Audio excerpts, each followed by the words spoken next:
Guards ferried the bodies from the morgue, snaking through the streets of Saada city, a Houthi stronghold. The coffins, draped in green, were laid out at a square in the city. Portraits of the victims lined up on the ground ahead of a special prayer for the dead. Angry mourners shout slogans against Saudi Arabia and who they say is its biggest ally and arms supplier, the United States. These people have come from various parts of the country to give a proper send-off to those who died in the latest Saudi Emirati coalition airstrike. Security was tight at the ceremony, which was attended by several high-ranking Houthi officials. The funerals were supposed to take place on Saturday, but were postponed due to security fears. The children were returning from a school summer camp, but when their bus stopped at a busy market, it was targeted by airstrikes. UNICEF has called the carnage the single biggest attack on children since the war in Yemen escalated in 2015.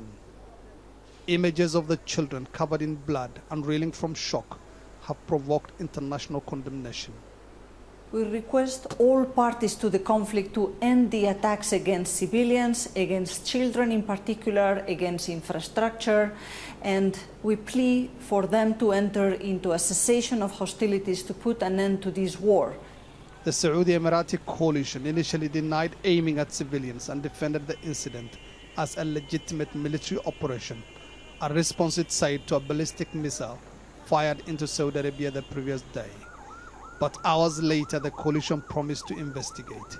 I don't think it will be accepted that the side that has committed this crime is allowed to investigate it because we know the result already. The Saudi-led coalition has investigated many crimes like the Great Funeral Hall and other strikes they did, and there is no result has come from this investigation. The United Nations Security Council has called for a credible and transparent investigation into the attack. The war in Yemen has left at least 10,000 people dead and led to what the UN describes as the world's worst humanitarian crisis. The UN Special Envoy to Yemen, Martin Griffiths, has invited parties in the conflict to talks in Geneva from the 6th of September.